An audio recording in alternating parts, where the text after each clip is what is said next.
Salut les makers, c'est Nebran, j'espère que vous allez bien, j'espère que vous avez passé un très bon Noël.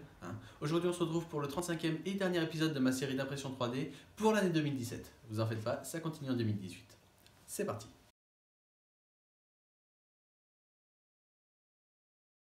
Et avant tout, je tenais quand même à vous remercier de me suivre depuis 35 épisodes. Je ne sais pas si vous vous rendez compte, mais ça fait quand même 35 épisodes, donc 35 semaines, plus d'une quarantaine de modèles imprimés. Et je sais que c'est pas toujours facile d'endurer mes vidéos, le mauvais son, le mauvais acteur, la mauvaise caméra, surtout au début. Donc merci à tous de me suivre et j'espère que ça va continuer encore longtemps en 2018 et en 2019 aussi, etc. Bref, passons maintenant au modèle de la semaine. Donc peut-être que certains d'entre vous, ou vos neveux, vos enfants, je sais pas, des amis à vous, ont eu la chance d'avoir à Noël la Nintendo Switch, la fameuse console portable de Nintendo. Personnellement, vous le savez peut-être, j'ai cette console, j'ai déjà fait des prints dessus. Et bon, je suis pas trop console ou jeux vidéo, mais là j'ai été obligé de la ressortir parce qu'un de mes frangins m'a offert tout simplement une carte cadeau Nintendo. Et c'était l'occasion ou jamais de l'utiliser pour acheter un de mes jeux préférés, à savoir Skyrim. Je sais pas vraiment si on voit que c'est Skyrim ici, peut-être pas, mais bon, bref. Donc Skyrim, très bon jeu, hors de prix sur la Nintendo, si vous préférez l'acheter sur PC, je vous le conseille.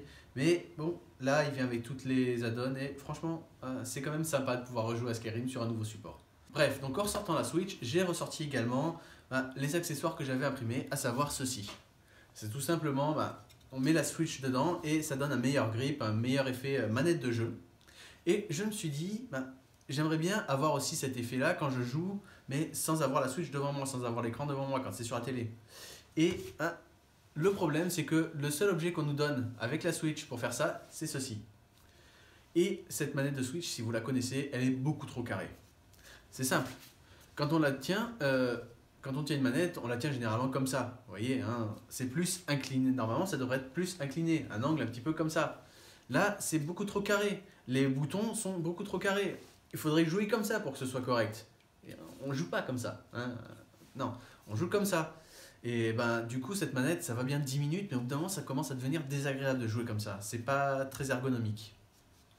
Alors j'ai regardé et bon, une manette de Switch, ça coûte quand même relativement cher. Si on ne prend pas la générique, si on en achète une vraie, ça commence à coûter cher. Et on s'est déjà fendu de je sais pas combien pour une Switch, encore une soixantaine d'euros pour un jeu hors de prix.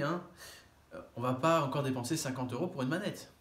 Donc non, je suis allé sur Thingiverse et j'ai trouvé un modèle pour pouvoir adapter les Joy-Con, ce sont les deux petites manettes de la Switch, et pouvoir les adapter sur un support correct, qui fasse vraiment manette. C'est parti. Et pour cette impression, j'utilise le PLA bronze de chez Grossiste 3D. Alors, c'est un PLA qui a un très bon rendu, la couleur est vraiment parfaite. Par contre, j'ai remarqué que niveau tolérance, il a un moins bon résultat que les autres PLA de la marque Grossiste 3D. Pourtant, c'est exactement la même chose. Il n'est pas particulièrement différent. Alors je ne sais pas à quoi c'est dû, mais j'ai toujours eu ce genre de problème. Mais ça ne m'a pas empêché par exemple d'imprimer un Cryptex avec. Et ça ne m'a pas empêché de sortir ce filament pour ce print. Et c'est fini. Bien, donc voyez un petit peu ce qu'on a là. Donc vous pouvez voir sur la photo, le print s'est fait sans problème. On a juste un petit peu de stringing. Le stringing, c'est tout simplement quand on a des fils qui se font parce qu'il y a un problème de rétractation sur la manette. Enfin, il y a un problème de rétractation sur le print, mais ça se règle tout simplement en augmentant la rétractation. Je dis beaucoup de fois le mot rétractation. Bref, donc j'ai le modèle ici, et il ne reste plus qu'à lui mettre les fameux Joy-Con. Donc, vous voyez, ça glisse parfaitement. Il y a même un petit peu trop de jeu, je trouve, sur celui-là.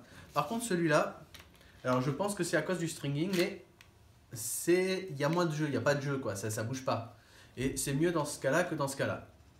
Mais bon, peu importe, le résultat est là. Vous pouvez voir en photo, ça rend plutôt bien. Là, on a vraiment l'inclinaison, c'est un peu plus ergonomique. Par contre, je suis toujours un petit peu sur ma faim. Je veux dire, c'est pas une vraie manette. Une vraie manette, j'ai besoin pour moi d'avoir ce grip là. D'avoir quelque chose à tenir en main. Là, j'ai toujours pas quelque chose à tenir en main, j'ai directement le Joy-Con dans la main. Et c'est toujours pas très agréable. Alors, peut-être qu'il existe d'autres modèles. J'ai pas les compétences pour en faire un, mais peut-être qu'il existe d'autres modèles comme ça. Je vais regarder un petit peu plus. Peut-être que j'en imprimerai un autre. Mais en attendant, ça va quand même pas mal aider. Bref, donc comme d'habitude, je vous mets le lien dans la description pour ce modèle. Je vous rappelle qu'il vous reste également une semaine pour participer au giveaway pour tenter de gagner un Cryptex, hein, cet objet, cette espèce de casse-tête avec des trucs qui tournent et tout. Bref, j'ai pas encore fait la post-production dessus, mais ça va pas tarder, donc je vous mets le lien également dans la description. Quant à moi, j'ai plus qu'à vous souhaiter une très bonne année 2018 et je vous dis à très vite pour une prochaine vidéo. Ciao!